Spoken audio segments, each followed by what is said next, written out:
there's much greater diversity within religious groups than the media would lead us to believe, or that many people not associated with those groups would lead us to believe.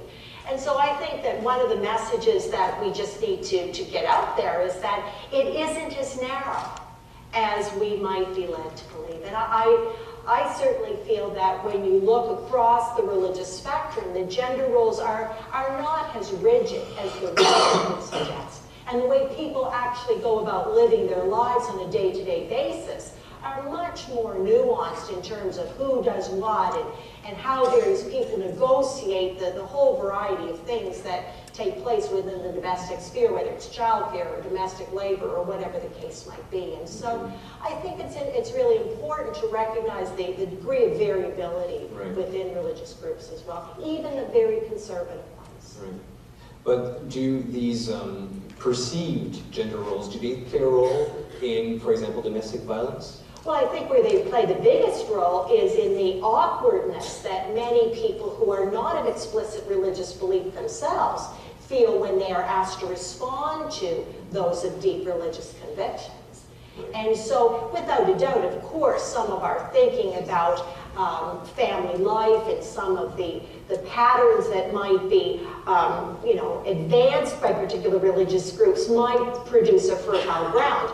But let's be honest, abuse can happen in egalitarian relationships, abuse can happen in a whole variety of various contexts. It's not higher in families of faith. It's there in families of faith, but it's not higher. I'll ask you the next question too. Do you think in this case that religion can help someone overcome their aggressive ways? Well, if we talk to people who have experienced, who've been victims and are survivors of domestic violence, for many, many who are people of faith themselves, their story is that the language of the spirit, the harnessing parts of their faith tradition was a central part of their journey towards healing and wholeness. And I think that we do a great disservice to people of faith when we don't recognize that. Now, of course, the language of contemporary culture about safety and about safety planning and of shelters and of legal counsel, I mean, that's all very important too. But I really think the message is the pairing of the language of contemporary culture with the language of the spirit is really critical. You seem to be agreeing, Dr. Well, certainly, and I think, of same-sex couples, I mean, religion can be a very powerful source of affirmation in terms of, same-sex desire. We think that all religions are sort of, but in fact, I know a lot of people, and there's a lot of cases of gay men and lesbians who have used their religion as a way to really come to an acceptance of themselves, and sometimes we sort of neglect and forget about that. That's really important, what Nancy said in that. They found solace through Yes, and actually, it was what allowed them to really come to an affirmation about who they were. Well, I'm agreeing, and I was thinking about sort of in the same-sex marriage debate. I know a lot of gay lesbian couples who've chosen religious marriages, so it's not just about civil marriage, but also this notion that if your community affirms that you can seek a religious marriage within, some religious communities in Canada, and that's been important to a lot of people that I know. Dr. Shipley, the next question is for you, but of course you're all welcome to chime in. How can we prevent bullying based on sexual orientation in our schools if little education is provided to children on that topic? And that, I think, reading every class in every school, it was disheartening. There were a number of stats in there that I wasn't exactly surprised about the statistics of verbal and physical harassment that was happening. And to be clear, it's bullying on a number of different subjects that is occurring. Right. That report is about homophobia, biphobia, and transphobia, but of course bullying is happening on a number of different topics. But what was heartening was that there were certainly groups and individuals, students who were being interviewed, who were non-LGBT youth, who found the comments upsetting as well, who thought there was a problem with the way sexual orientation was being portrayed, that there was harassment happening based on the perception, the teachers' roles. And I think so, I mean, there has to be some sort of transmission. I think this is part of the problem that we're in. We've got these ideas that are in these different policies and they sound really good, and we're not seeing them applied. We're not transmitting the information to the next generation to say, this sexual orientation is a fact that exists for people. It's not advocacy of a lifestyle. It's a fact that exists. If we just start talking about it as such, we can maybe better educate and inform people about it. Transmission is a problem, would you agree? Well, training is such a critical issue, and I think raising awareness, just actually speaking about these issues and making it comfortable to talk about them is a really, really important first step. And I think, those of us who are in the university environment are very comfortable with doing that on a regular basis, and sometimes with success and sometimes not so successful. But the point is that I think once you move to the public square, raising the debate and raising the issues and engaging religious groups with the debate is a critical part. And because the sweeping it under the proverbial church carpet simply doesn't work. Are we too uncomfortable with sexuality? Is that probably why we're not raising it enough? That's a tough question. Are we too uncomfortable with? I'm not. No. Yes. Pam. Yes, we're too uncomfortable. Well, it depends. Yes, we're uncomfortable. We're not, sex is in our faces all the time, right? At a certain level, we're not uncomfortable with sex at all. How many intimate sexual acts have we seen by watching television or going to sex is everywhere. Buy a car, But the meaning of sex. What's your car dealership for sure? No, I'm talking just about ads, right? Advertising. Buy a laundry detergent, buy a car, all of those ads for Viagra and Cialis and all of that stuff. So it's in your face. So we're comfortable having sex front and center in that kind of way, but what we're not comfortable with, I think, is talking about the meaning of it, right? I teach a class of sex and religion. And the students in my class will tell you stuff that would have made my hair curl. It doesn't curl. When I was a second, third year student in university, about their sex lives, right? They'll just tell you about their sex lives.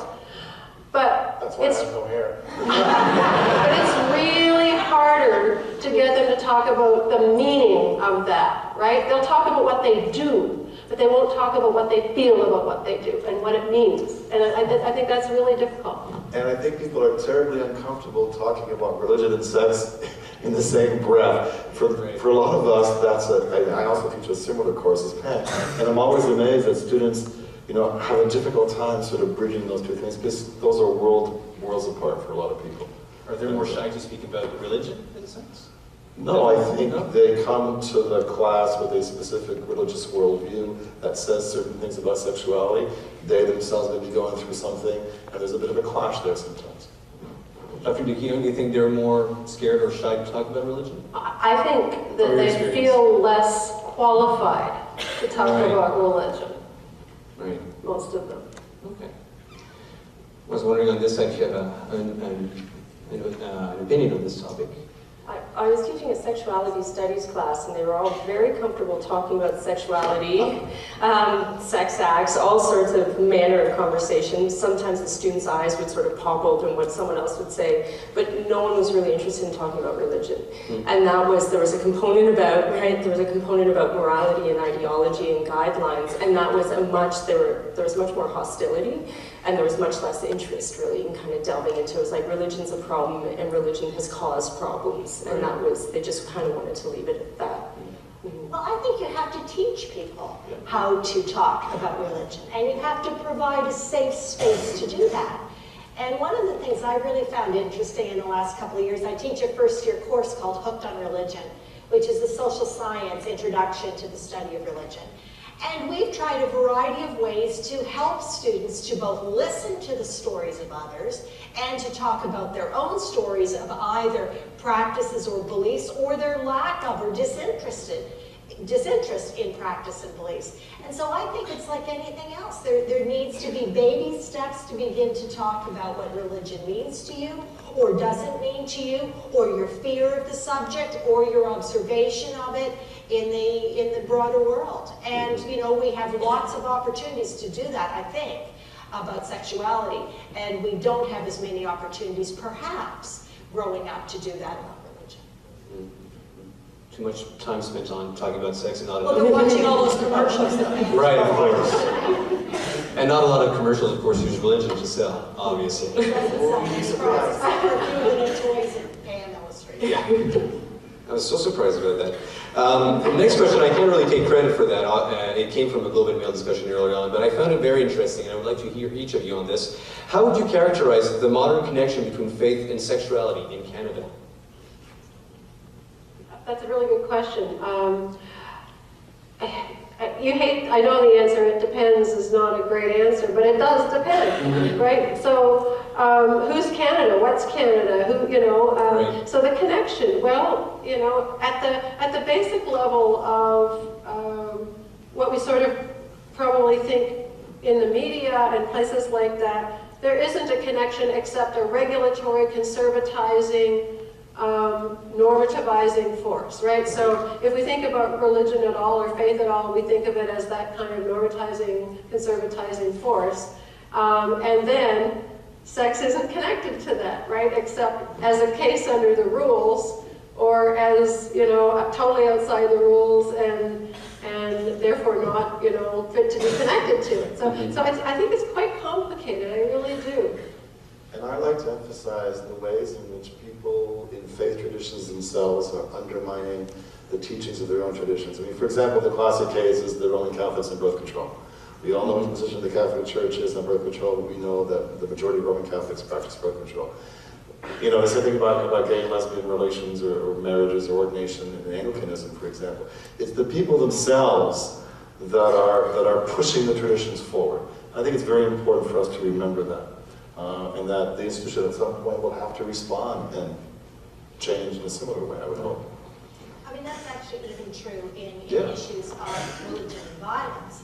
That in domestic violence, it's often congregants who are looking out for one another and supporting one another in sort of a whole social support network. Often when religious leaders are unaware of even that level of support that's happening at the congregational level. And so I think that, the other panelists are absolutely right when they say that the pushing for social change often comes at the level of the congregation and from lay people who say there's a disconnect between what we're saying we believe and what we're doing. And they take it on themselves to begin trying to bridge that gap. It's the congregation who's more influential than the clergy? I would want to say that the individuals within congregations are more powerful than we often believe they are, and that they can be instruments of social change.